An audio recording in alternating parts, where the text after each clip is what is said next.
Before we start talking about the next topic, just wondering if there's any questions or comments that anyone would like to make about what we discussed yesterday. The statement that nothing stands outside cause and effect seems like a pretty blanket statement. It is a very blanket statement. On what basis is that statement made? Well, it's an inference on the basis of carefully examining all of your experience. Yeah. At least that was at the time of the Buddha. Later on, there were a very famous person who was a brilliant logician by the name of Nagarjuna. Basically used logic to demonstrate that a lot of these things that the Buddha had said, and this being one of them, could be demonstrated logically. But and interesting, Nagarjuna demonstrated a lot of things here, like that. For example, the Buddha is saying that causes and effects arise together, and not in the way we normally think of it. That's one of the things that Nagarjuna is famous for demonstrating, is that linear causality is not possible from a logical point of view, and so forth. But yeah, just to make it complete, in the Buddha's description of reality, there actually is one thing that does not arise due to causes and conditions: the unconditioned, the unborn, the unchanging, and the unceasing. And that is nirvana, which is a negative in absence. It's a negation. And then later on, when the notion of emptiness was developed, then the same thing applies to emptiness. Emptiness is uncreated. So those you could kind of call this a Buddhist cosmology. I mean, usually when people say Buddhist cosmology, they refer to what is really a non-Buddhist cosmology that involves deva realms and human realm and animal realms and hell realms and so forth. But a real Buddhist cosmology is there's everything that's due to causes and conditions, everything that is as a result of rises due to causes. And then there is nirvana, emptiness, and Buddha nature, which don't arise due to causes and conditions. They are equivalent to ultimate reality, right? So when you complete the circle, you get back to ultimate reality. That doesn't arise dependent upon causes and conditions. Okay? Yeah. Yes. You have described the nirvana state as unceasing. And yet everything is couched in the language of the negative. It still implies there's something going on. There implies a something, there implies a dynamism. Mm-hmm. Is it dynamic or static? So the thing is, your mind is always going to make it into a kind of dualism. Because, yeah. I mean, you can conceptualize it, but any way you conceptualize it is a model. And any model, if you look at it closely enough in the right way, fails. Okay. So you just have to accept that, and you see that make a conceptual model, and when you reach the point that that model fails, then realizes the fault is in the model, and you can find another model which won't fail in that particular way, but it will fail in some different way. And the correct response to a failed model is to return to experience. Well, yes, the worst thing you could do is start to doubt direct experience on the basis of the model without questioning the model first. Mm. And it is true that we are misled by our experiences. And sometimes a model can point us to the fact that we're misinterpreting our experience. Okay? So you don't want to automatically disregard a model's failure because, well, that's not the way it seems to me, in my experience. Because the model might be telling you that you're misinterpreting your experience, but at the same time, the model is just a model, and it's equally possible that the model has failed. So you have to look at it in that more even-handed way.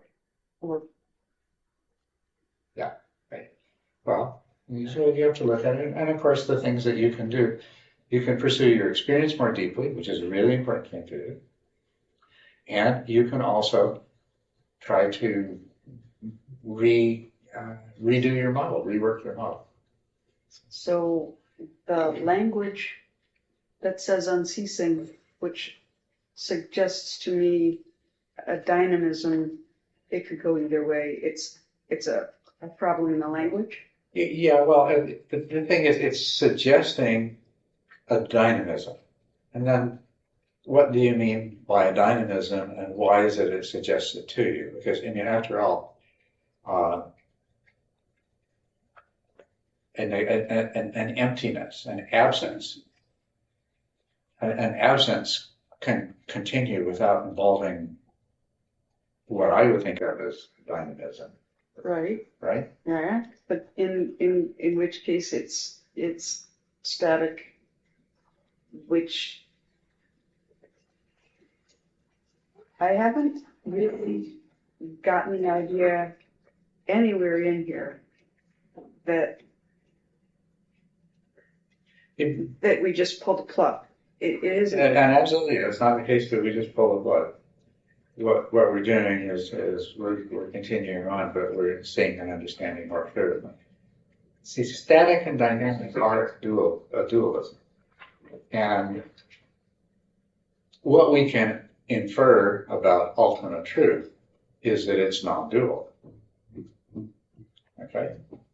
So,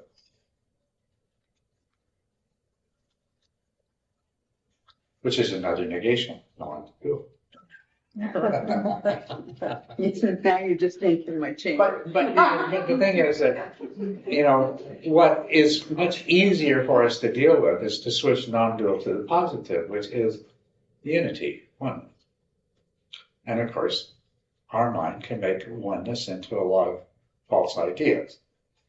But that's why it's useful to always have non-duality in the background, so when we start making unity into something that we shouldn't, then we can check with non-duality and see where we're making a mistake. That actually made sense. Oh, good. So it is, yes. This empty space, Hmm? this empty space, or the sky fall into, is it also, is, is it brought about or not brought about by causes of conditions? Empty space is used as a metaphor for emptiness and nirvana and things like that. It's a metaphor to help you understand something that could be uncaused, unchanging, and ceasing. She's asking if it's has causes and conditions. What's that? Empty space, if it has causes. Yeah, it doesn't have it's uncaused. It's used as a metaphor. Empty space itself. Now, once again, if we start looking at this carefully, we'll run into all kinds of problems. Well, what is space anyway? And what is empty space? Empty space is something that's unoccupied, but can space exist without some kind of reckoning? If you have an object in empty space, Now you've got space to the right and the left and above and below and front and behind. But without a referent, it gets a little bit, it starts to lose its meaning. If we've got two things, we've got space in between them, right? So as long as we just, when we're using metaphors, we kind of have to take them at face value. Imagine empty space. Now, empty space, does it need a cause? No, it's just there. Does it change? No, it just is. Yeah. And does it cease? How could it? It's empty. So it's a metaphor. Okay, but yeah, if we start examining space, though, from the point of view of logic and physics and everything else, it's not going to work as a metaphor anymore. We're going to get to a place where it doesn't work. I see the difference.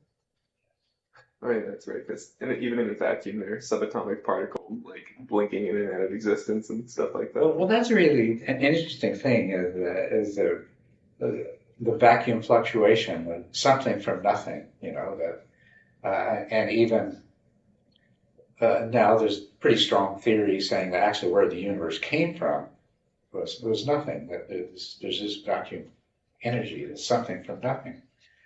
And it's interesting, if you go to the descriptions of ultimate reality, God, things like that, it has to encompass both being and nothingness, you know. And so then it starts to make sense. Well, ultimate reality, well, yeah, God created everything from nothing, right?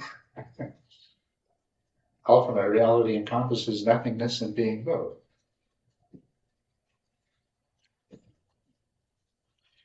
But just to point out to you, once again, we're never going to intellectually nail this whole thing down. And what we can do is, you know, we can become philosophers and theologians and speculators, and we can spend our lives thinking about these things and discussing them, and that's a lot of fun. But without the kind of intuitive realization that changes the way your mind works, when you go home from your speculation every day, you're still the same suffering being. And so all of this intellectualization is just an aid, and the goal is to change our intuitive way of viewing reality and make it something that works a lot better.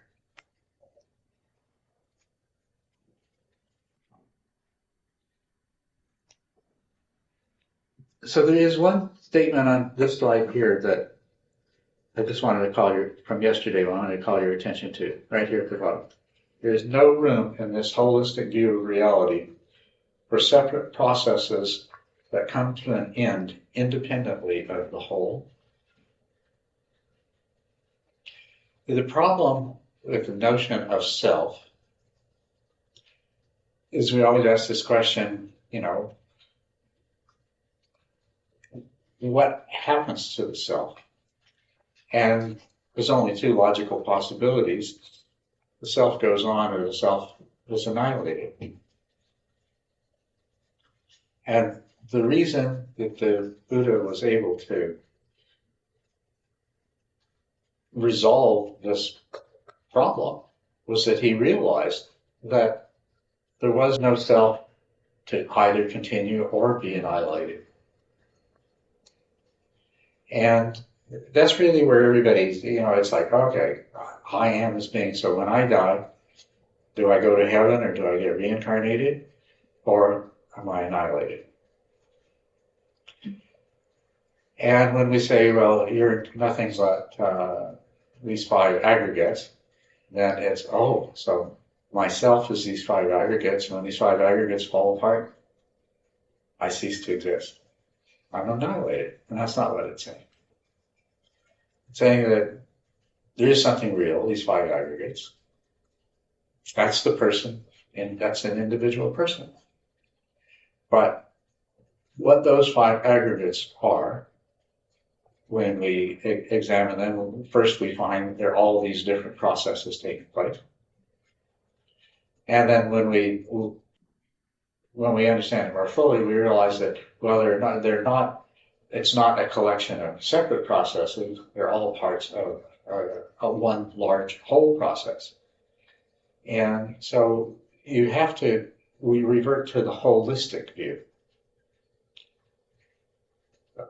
Everything. Everything taken together is one single, totally integrated process, totally interconnected process.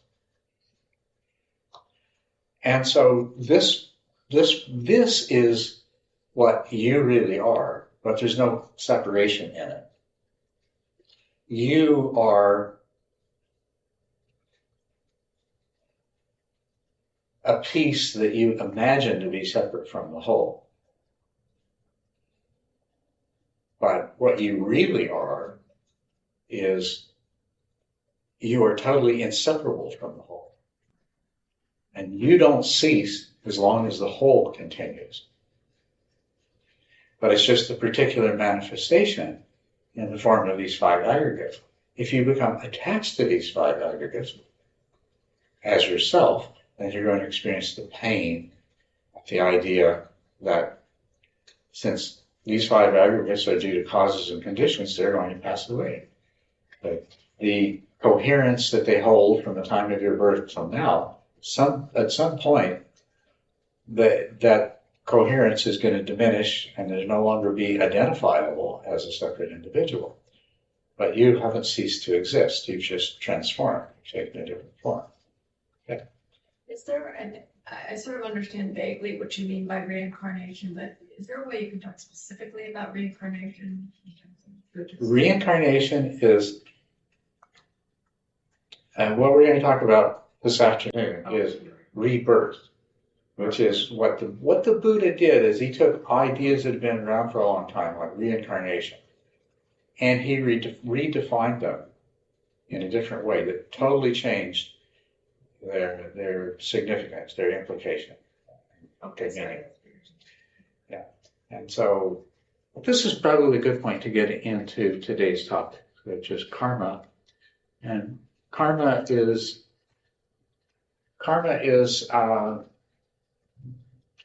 inextricably linked with reincarnation. And let me just explain to you why. I'll give you a history of these thoughts. Long, long before the Buddha was born,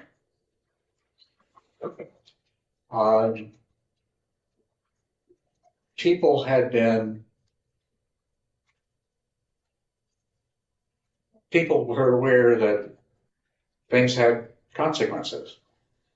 And there were many things in the world that people would like to control but didn't know how to control. They tried to understand the forces that operated in the world, and they tried to devise ways to manipulate them. And as I'm sure you all realize, that there was a lot of deification of the natural forces in the world. And then there were rites and rituals developed in order to try to manipulate those forces. So there came to be rites and rituals that were performed to ensure good rains during the growing season.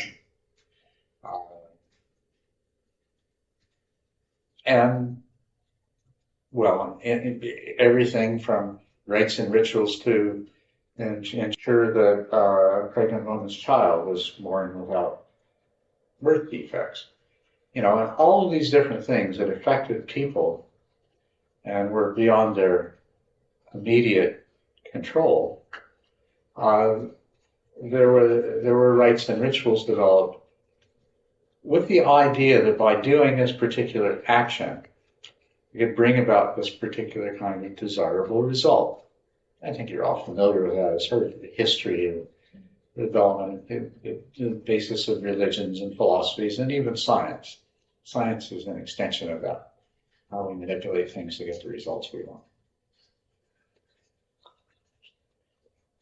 And this is really the seeds from which the idea of karma came.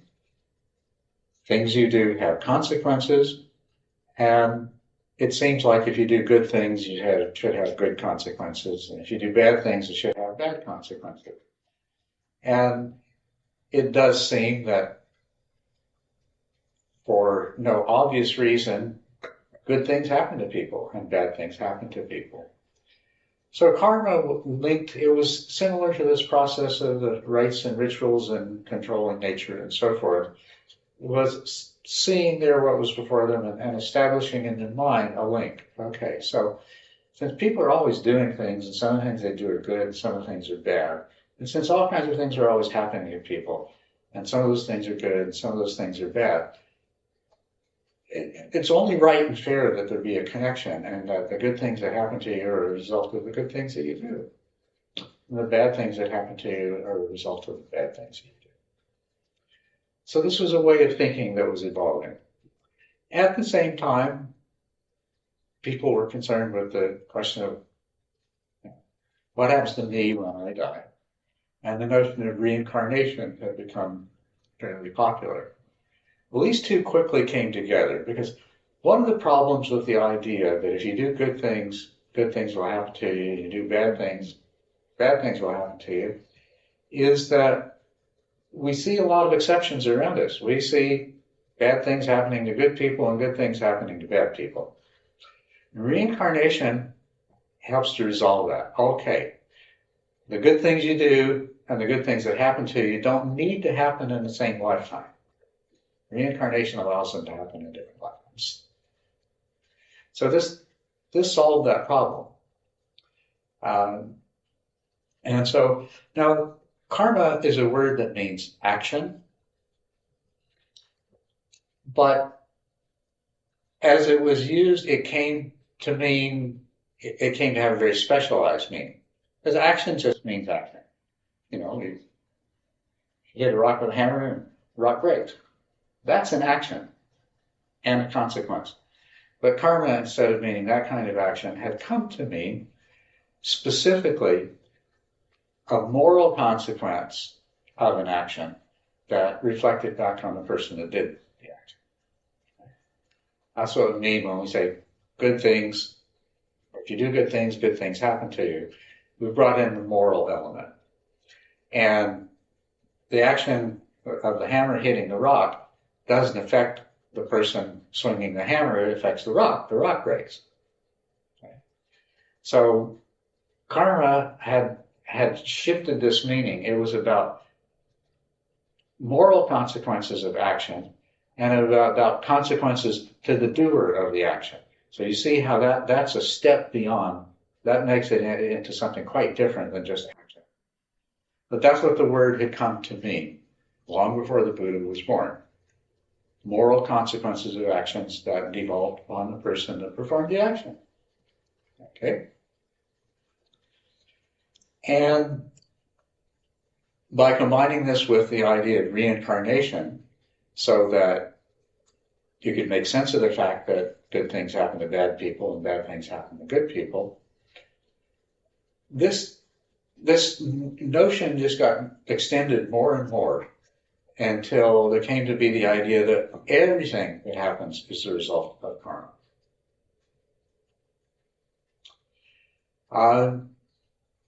This explained all kinds of things. Well, first of all, it made the universe into a just and righteous place. But in doing so, it was appealing to a tendency human beings have. We like retribution. And so, properly speaking, we should call this karmic retribution. Because we like people that do bad things to be punished.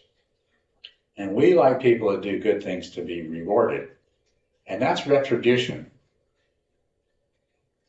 And it seems to be, it's like one of those inborn instincts we have. Children growing up instinctively go in the direction of retribution. The dog chewed up your shoe. Well, the dog may not know why you're doing it, but it makes sense to you to beat the hell out of the dog for chewing up your shoe. He deserves it. Although we are wiser than that, and we do recognize that there's a problem with retribution. Right? It's an interesting thing, though. We haven't really resolved that. We have correction systems in this country, right? We like to believe that the purpose of the correctional system is to correct people that have done wrong. It's like punishing the dog for chewing up your shoe in a way that the dog knows it was because of the shoe, and therefore you're doing the dog a favor and yourself a favor by training the dog not to chew up the shoe in the future, right? But retribution isn't the same thing as correction. And our correctional systems are really retribution systems. There's absolutely nothing correctional about them. Because we still have this human tendency. We want a retribution. We think in a just universe there could be retribution. And this is what the law of karmic retribution appeals to. Because in your next life, when the misery befalls you, you have no idea what you did. But, well, you might feel a little bit better about it if you believe that, well, I must deserve it, or I must have done something. Maybe that'll make you feel a little bit Better? better. I said maybe. I said maybe. It's to some degree it does. For some people it works that way. It makes some of the difficulties of life easier to bear. And it really helped to support the caste system in India. Because after all, if you were born into the untouchables, or if you were born a member of the Brahmin caste, it seems grossly unfair, right? Unless you say, well, I was born as an untouchable because I must have been a Brahmin who didn't perform the rites and rituals properly in my previous life, because that's what they said happened. That by performing the duty of the caste that you belong to, if you were a warrior or a merchant or a Brahmin or a laborer, then you perform your duty according to your caste. And if you do that really, really well, you'll be born into a higher caste. But if you fail in that, you'll be born into a lower caste. So, and I think it's succeeded really well. You know, it's the religion is the opiate of the people kind of thing. People born into the lower caste were able to tolerate it better because they were raised believing that this was their just reward for something they did in a previous life. And if only they would accept it gracefully and even gratefully and perform their duties appropriately and not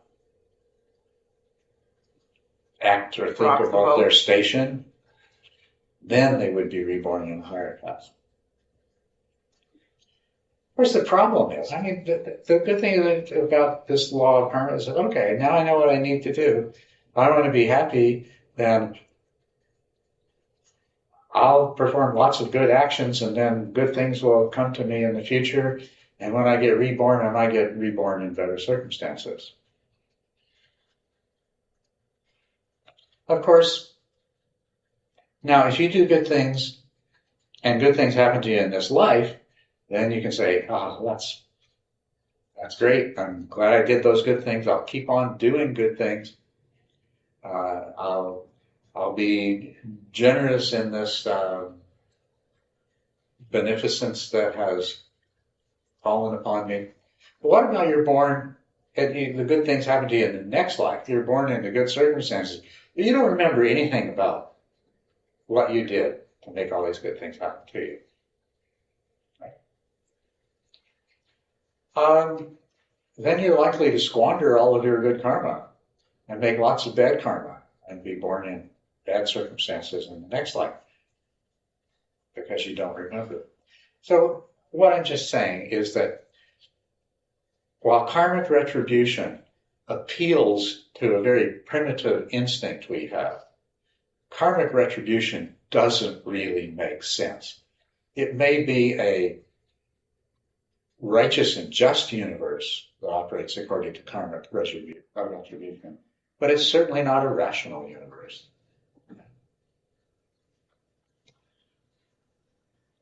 So, anyway, the world that Buddha was born into, though,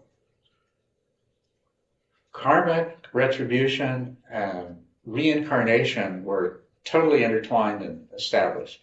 Now, there were many different views on how karma worked, and there were different views on what happened long term, process of retribution, and things like that. But these two notions were pretty well established, and they were very intertwined because karma needed reincarnation in order to have any chance of being acceptable. And actually, people came to view it that karma was what drove reincarnation.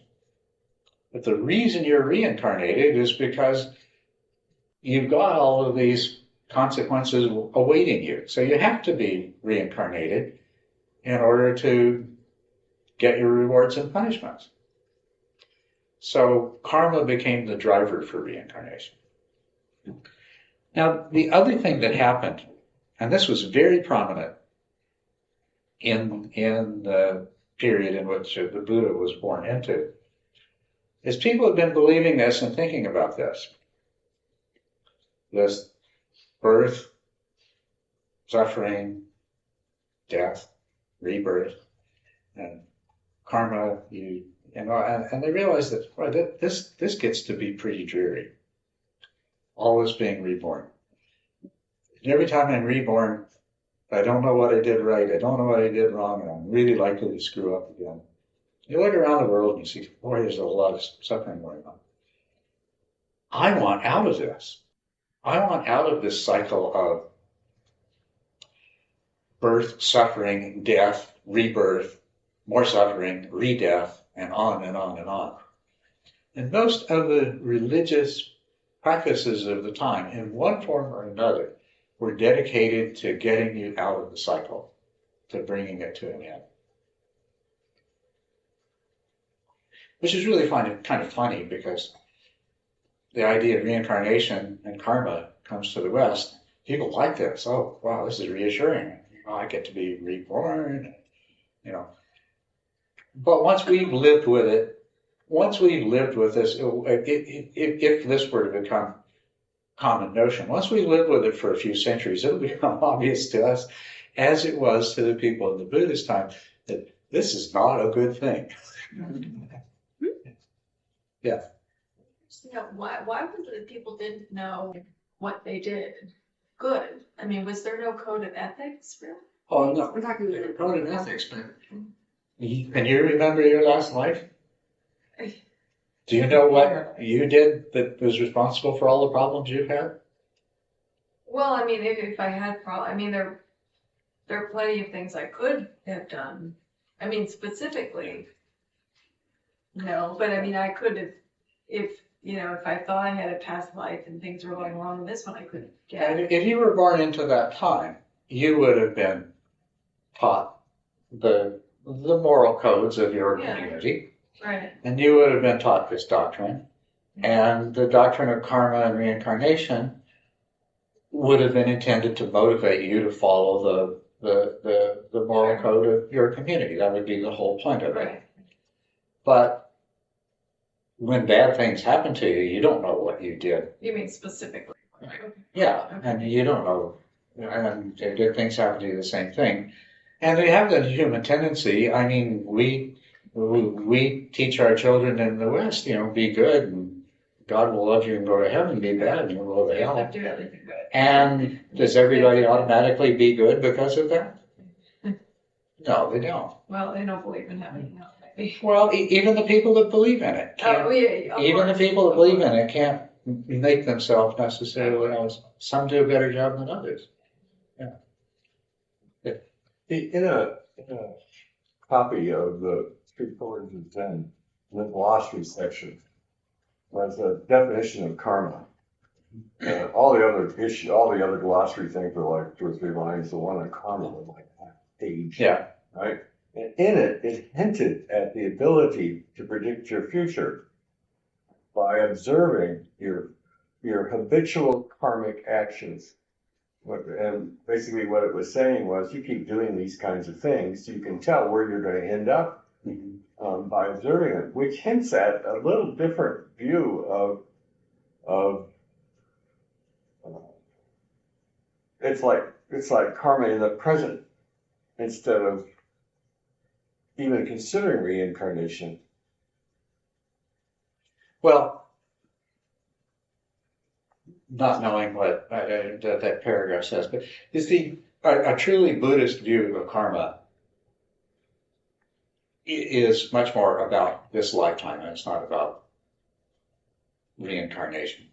And so, from the three pillars of Zen, I would assume there would be at least some element of that in it. But right now, I'm just trying to paint the picture of the idea of karma that existed in the world prior to the Buddha, because the Buddha totally redefined karma. Okay? So we'll come back to that. Yeah? So the old way, pre-Buddha, really struggled to try and connect which bad things were followed by which bad karma. Some did. There were different views. But okay, so there were different theories. So was there ever one that kind of just took it global? You did something that sucked. You will have something that sucks happen to you. Sure. They won't match up. They will just be gravity sucks. Yeah. There were all kinds of views. Okay. Any logical interpretation you come with, there was some school of thought that supported it. Okay. But and those schools of thought about how karma worked had a direct role in determining how you escaped from this process. Now, the suffering of this life and this reincarnation process came to be known as samsara, the cycle of suffering, death, rebirth, suffering, death, rebirth. And so this life in this world was samsara, and its continuation in the next life and the next life and the next was samsara. And so the religious goal became the escape from samsara. And the views that developed about karma determined what you had to do in order to escape from samsara and bring yourself to an end. And of course, there were different views about what happened when you brought yourself to an end. Okay. You could one that was popular was annihilation. That when you succeeded, you finally were annihilated. When you died, you really died. This is all pre-Buddhist. All pre-Buddhist. When you died, you really died. It was finally over with, once and for all. Others were that when you became liberated, instead of being annihilated, you became liberated from samsara. And when you became liberated from samsara, then you became one with Brahman, the source of everything. And there were views that actually the whole world and everybody in it, that Brahman was sleeping and this was all just a dream. And what happened when you did everything right is that you disappeared from Brahman's dream. Right? There are all kinds of different views about this, but they all came down to some kind of annihilation of this self that gets reborn, because that was seen as the problem in that city. There were a group called the Jains, and they looked at it and they said, well, they made a very astute observation that you cannot live without causing harm to other beings. It's impossible. And that the only way that you could escape from samsara was to stop making this bad karma that's the result of living, and to basically use up all the bad consequences of your previous bad karma. So to be a Jain meant, first of all, to try to absolutely minimize the bad karma you made by causing harm to other beings, which you did by sweeping the path before you made each step, so that you didn't step on a little bug or worm, something like that. Wearing a filter over your face, a mask over your face, so that you didn't inhale any tiny living organisms, and filtering the water you drink. And then when you were ready, when you felt like you were ready to do this, the ultimate spiritual act of a Jain was to stop in place, right where they are, and not move, and not eat, and not drink until they died. And in the days, the hours and days of suffering that it took to die while sitting in immobility, not eating or drinking, that was the suffering that consumed your bad karma. That was one view. Another view, this is probably the one that was held by the first two teachers of the Buddha, is that you enter into a transcendental state, really profound meditation, a trance, where your experience of yourself as a self has disappeared. That's a trance-like state. There's no conscious experience or anything like that. And that is as close as a human being can come, according to this theory. That's as close as a human being can come to the primordial state of non-being before Brahman launched them into the cycle of samsara. And these trance-like meditative states, they're called the formless jhanas. Of course, there's no suffering while you're sitting in the jhana, in the jhana. And when you get up from the jhana, you have kind of this blissful afterglow.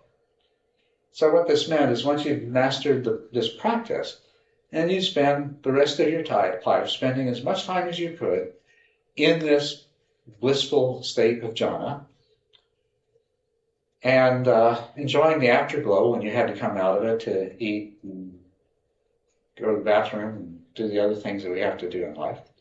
So it made the samsara of this life a lot more tolerable. But the real payoff is that if you spent enough time in this primordial state, when you died, instead of being reincarnated, you would enter into that state permanently. And there were all kinds of, there was a school of thought that believed that there was absolutely nothing you could do, like the Jains were trying to take control of their karma. There was a school of thought that said there's absolutely nothing you can do to control your karma. But every now and then you reach this lucky place where you've kind of reached a balance. You're almost karmaless. Okay, you've been using up your karma at a really rapid rate, and you've been not making any new karma. And so you reach this point where you're almost karmaless. And when you reach that state, if you're really, really careful not to make any more karma, then when you die, then it'll all be over with. There won't be enough karma left to launch you into another life. So there are a lot of different views like that. But they're all about less escape from samsara, less escape from the cycle of reincarnation. And one way or another, let's try to understand karma.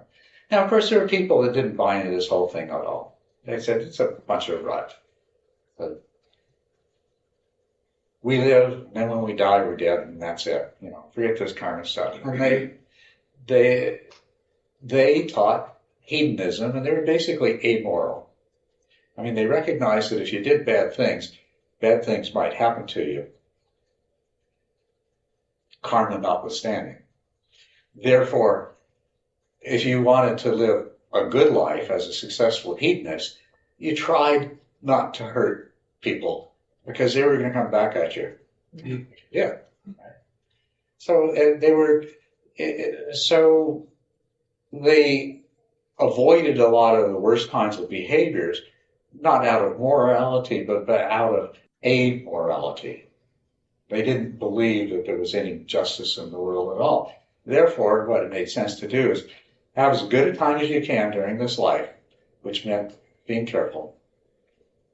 And then when it's over, and you guys can sit and starve yourself to death if you want. And you other guys can sit and meditate your life away if you want. But me, I'm going to have a good time. Sounds kind of like an existential. Yeah, well, and there's all different degrees. Yeah. So you got a picture of the world that the Buddha came into. But certainly, as soon as he was able to talk, he was hearing about karmic retribution and reincarnation. These were not Buddha's ideas. And later, when he left home and he went on his search, his exploration,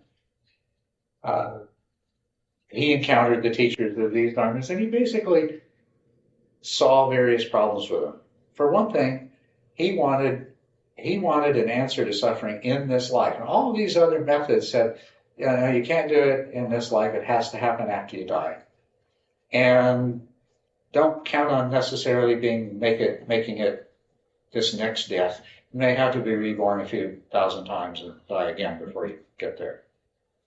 And he didn't like that. He wouldn't buy into it. He said, I want liberation in this life. Don't talk to me about other lives. And he stuck to that for his whole life. When people asked him questions about what happens after you die and future lives and stuff, he said, don't waste your time thinking about that. Focus on liberation in this life. And he achieved his awakening at age 35.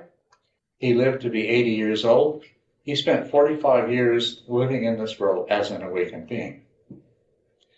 That is a total denial of the views that were held prior to that time, right? Prior to that time, to give you a clear example of that, after his awakening, he was walking along the road and he met another mendicant monk, spiritual person, who said, you look really different. There's something special about you. What is it? And he said, I'm awakened. This guy, Udaka, said,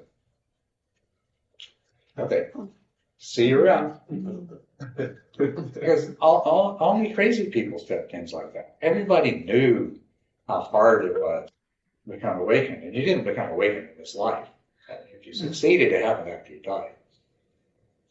But that fellow Udaka, if he had talked to typical Tibetan Buddhist, he'd have nodded his head, yeah, right, yeah, 10,000 lifetimes, at least, maybe 10 million. Or if he talked to typical Theravadan, yeah, it's really, really, really rare. I don't think there's been an arhat in the world since maybe 200 years after the Buddha died. Udaka would have felt very comfortable with those points of view. Would the Buddha, though? What would the Buddha have said if he talked to one of these Theravadins or Tibetans or whatever? He said he would have said, I spent my whole life teaching that you could become liberated in this lifetime. And that's what you should be focusing on doing. Forget future lifetimes. When people asked me about future lifetimes, I said that's a waste of time. Thinking about where you came from and where you're going to go to, that's a waste of time. You should be devoting your attention and your energies to achieving your liberation in this lifetime. So you see, right from the beginning, the Buddha was on a different track from these things that had been previously taught and were led to believe. Samsara. This world and human existence were identified as samsara, and reincarnation was the continuation of samsara. But the Buddha lived in this world as an awakened being for 45 years in human form. So if we look at that, we have to realize that this is saying something really important to us. It's saying that liberation is not about escaping human life. It's not about escaping this world. And nirvana is not some other place or state that you escape to. You don't leave samsara and go to nirvana. Samsara and nirvana, either one can happen here. Really what he did is internalized the idea of nirvana and samsara. You made this human life and you made this world samsara, but you could make this human life and this existence in this world into nirvana. It's up to you. He moved it from out there to in here. That was the big shift he made there.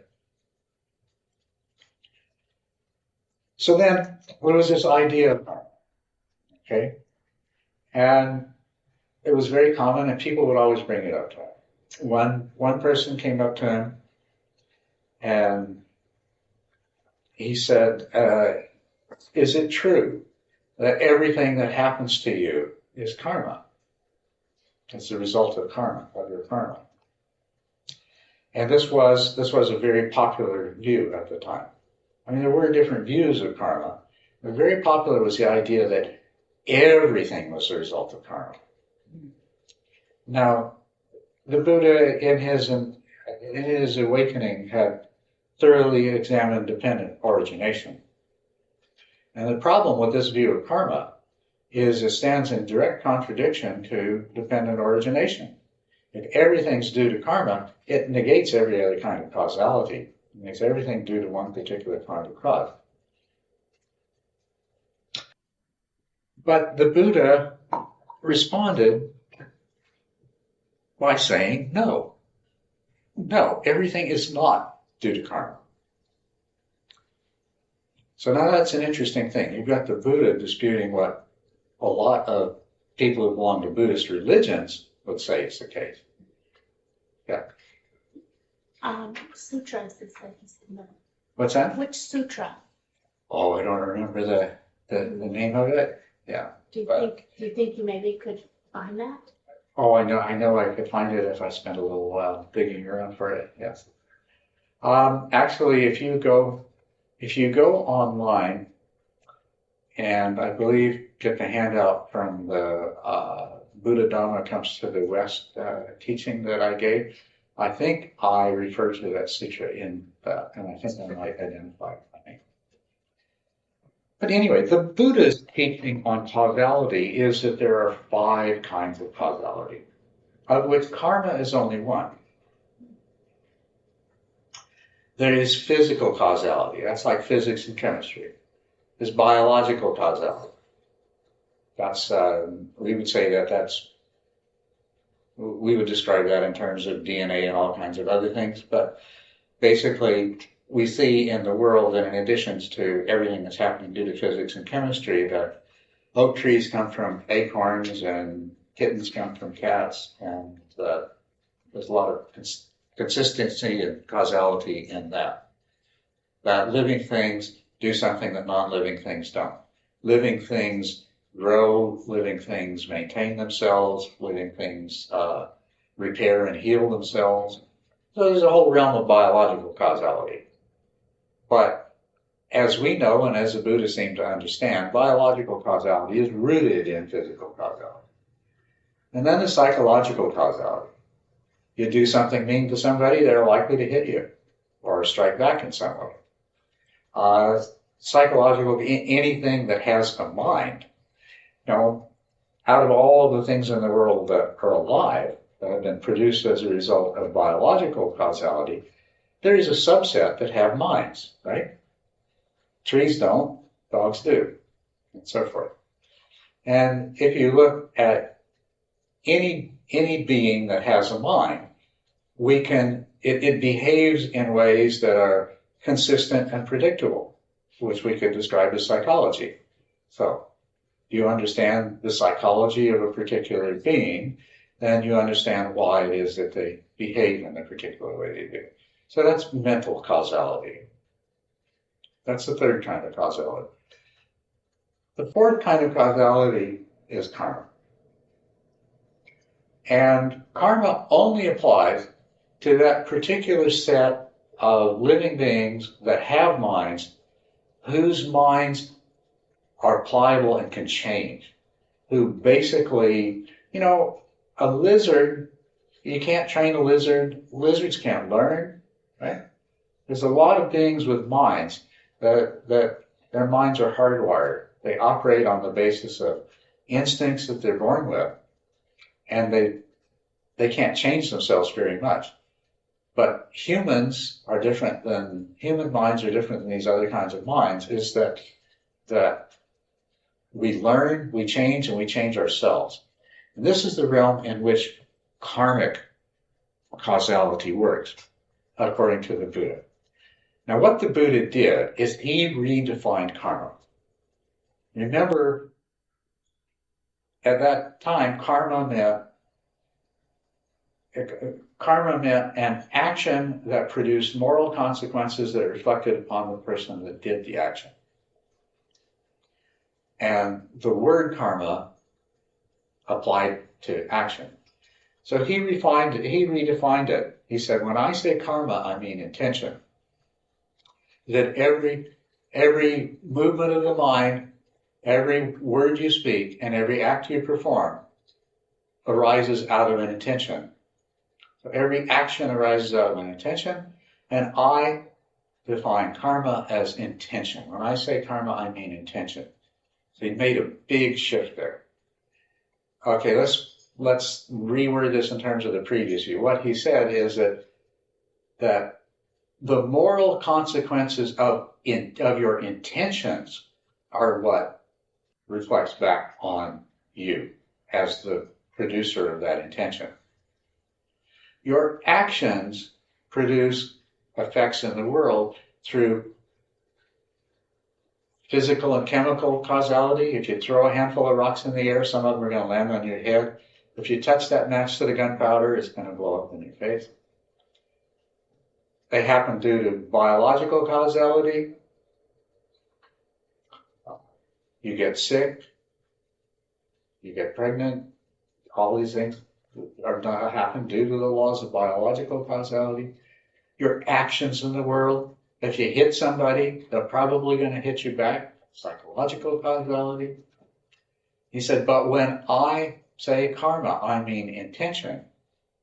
And this happens within the realm of karmic causality. It doesn't happen out there. The results of your actions happen in the material world are due to physical, biological, and psychological causality. But the intention behind your action has an immediate effect on you and your own mind. And that is the consequence of the karma. So I see that as he did the same thing here that he did with samsara and nirvana. He took it from out there and brought it in here.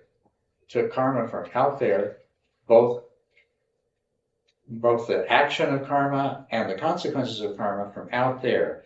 And karma became intention, and the consequences became the effect that it had on you internally. And this is Buddhist karma. Buddhist karma is how we create ourselves. Yeah. So the act of being hit, let's say, is not karma, but how you perceive that being hit. In other words, like, oh, I just got a realization, thank you, or like, how dare you hit me? That would be the results of that. Would be your good karma coming back. Yeah. So the things that happen to us, it's not related physically. Exactly. It's how we're perceiving them. Exactly. Karma is not about what happens to you. It's about who it happens to. The other problem with karmic retribution. And everything's random. What's that? And everything else is random. Oh no, it hasn't. Actually, nothing is random. Everything is due to causes and conditions.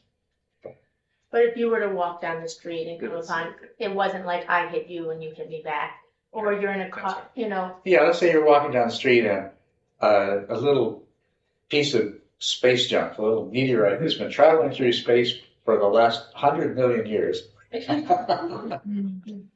you know, comes down and it hits you in the foot. That's not because of anything you did. Right. That's just the operation of physical causality. Right. Just like that. So what happens to one, That's right. or there's How you react to being hit by a little piece of meteorite, that's your karma. If it makes you suffer, then that's your karma. If it doesn't make you suffer, that's your karma. That's what karma is. So the key is not to take it personal. Don't take it personally. That's right. Yes. Don't take it personally. Oh, excuse me. It sure seems to me like there were a lot of people that weren't listening It sure were. when the Buddha redefined karma, Oh, yeah. because the older definition of karma is what is seeped into the culture, Yeah. even Western culture. I know. Yeah. It's there. We have to correct this misperception. That's what I'm here for. We can all do that too. We can all do that. But what you're going to find is that it's so, everything the Buddha taught is so beautifully consistent, and it's so powerful when you understand it. So amazingly powerful. You see, the old view of karma, the idea that, you know, if I do good things will happen to me, and if I do bad things will happen to me. The idea was, well, I want good things to happen to me because that's what will make me happy, and I don't want bad things to happen to me because that's what causes my suffering. What did Buddha say was the cause of suffering? Ignorance and delusion. What was the delusion? It's the belief that your happiness and your suffering depend on what happens to you. So, I mean, you know, everything else the Buddha taught comes back to this that says that if you think that trying to manipulate the world is the way for you to be happy and avoid suffering, what you're actually going to do is you're just going to reinforce the very thing that's making you suffer. Right? So, if you think that okay, if I give money away, all this money is going to come to me and I'm going to be really rich, even if that happened, and it could, you know, if you made a big show of giving money to people and told everybody, see, now I'm going to get really rich as a result of that, you know, and then they come and they give you lots of money because they want to get rich too. You'll get rich, but you're the smooth talker. You're the only one that gets rich. The rest of them are just out of pocket. Pyramid scheme. But does all that money that you get from being a smooth talker, does that make you happy? Well, it might temporarily. You might feel really good about having all this money, but most likely it's just increased your attachment to material things, and you're going to lose those material things. You know, it's increased your belief that your happiness comes from what you have, or not getting what you don't want. And so when your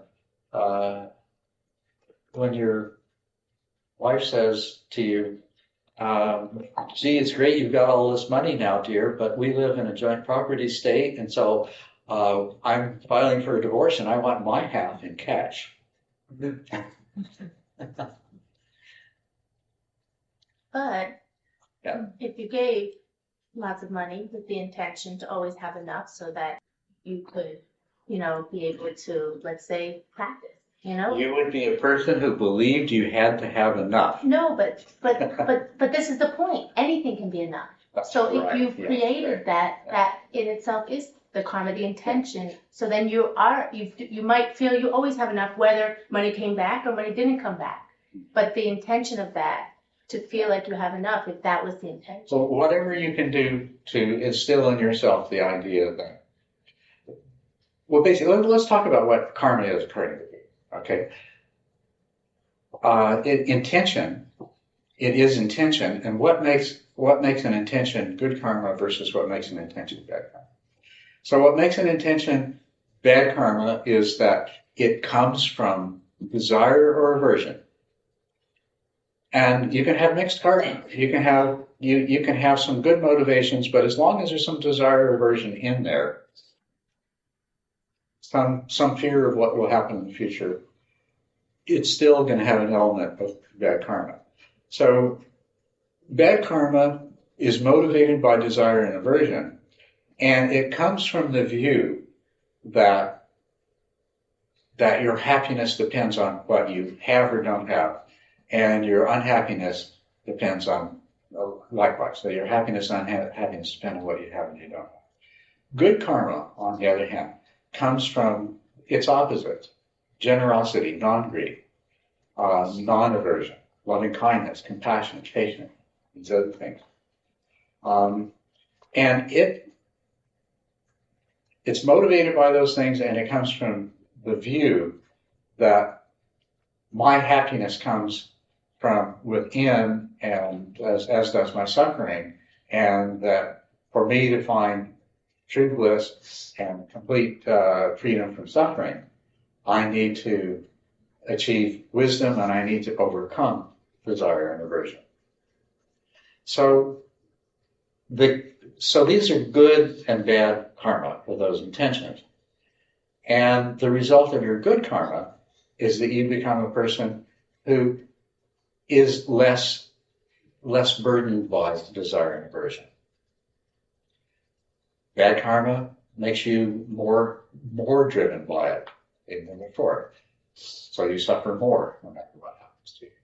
Your good karma weakens that. It also moves you, it changes your mind in a way that you become more open to the realization of the way things really are, to having insight into the three characteristics, and to dropping the delusion that has been the driver of your craving and the cause of your suffering. So the consequence of good karma is that it moves you towards nirvana, and it moves you in the direction of less suffering. It makes you a person who's going to the degree that you've made good karma, no matter what happens to you, you're going to suffer less as a result. Bad karma moves you further away from nirvana and towards more suffering, so that no matter what happens to you, even if people give you more money, you're more likely to suffer as a result. So that's the Buddhist karma. Now, there is a mixture of things, and when you start out on the path, there's going to be a lot of mixture, right?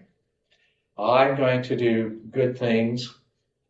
Why am I going to do good things? Well, I don't yet have a huge amount of love and compassion in my loving kindness and compassion in my heart, and my generosity is limited. I'm willing to give so much, but then I need the rest, right?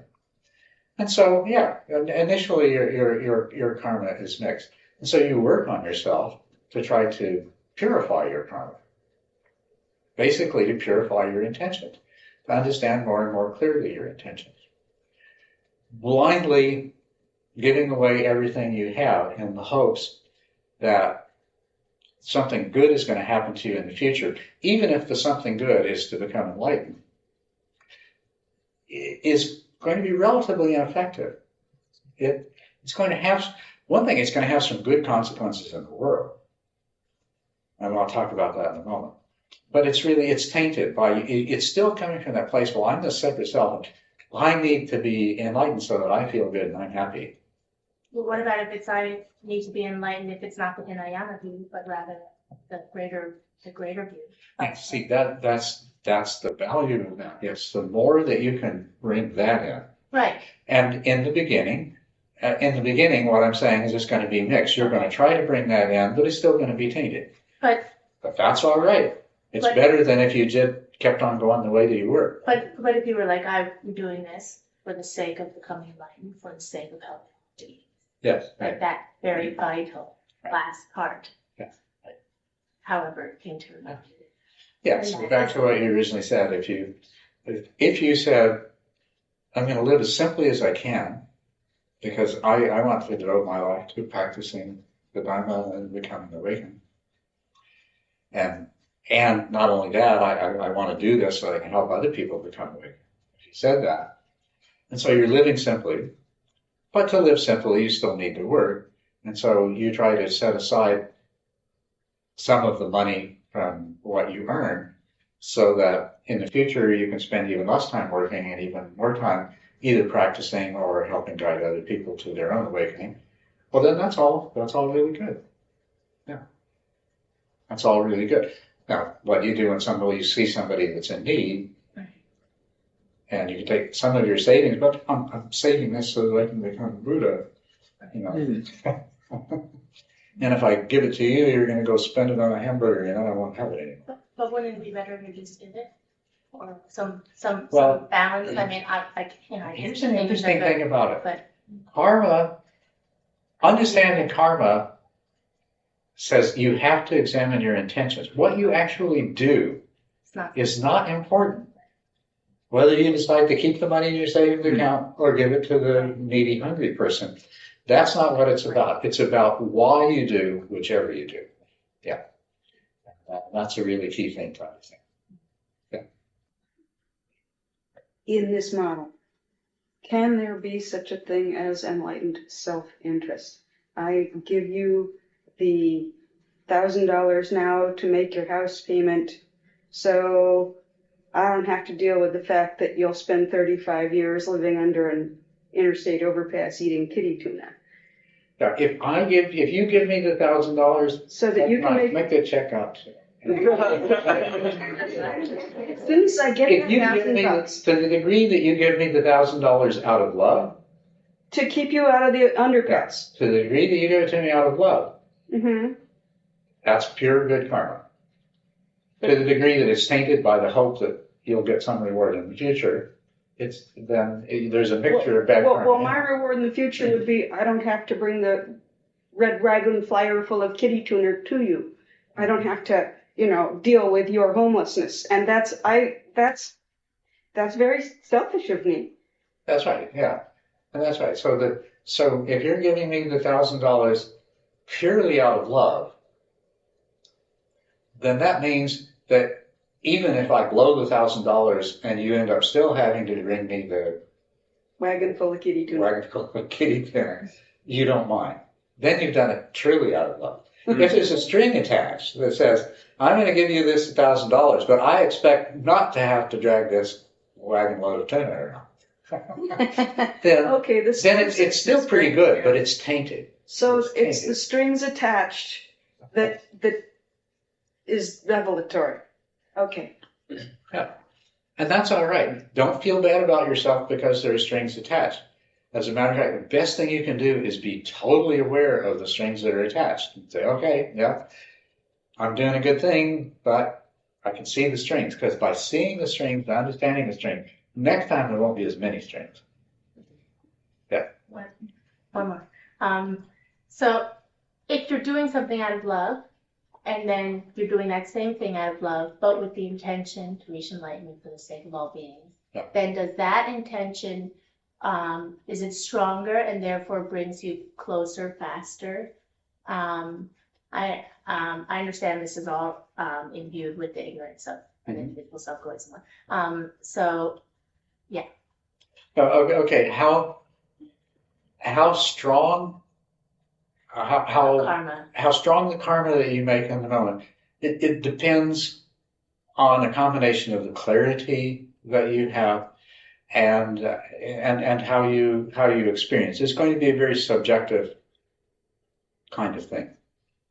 Like if you never had the intention to become enlightened involved in your loving actions, would you still get there? Oh, yes. You would, yeah, Yeah. absolutely, yeah.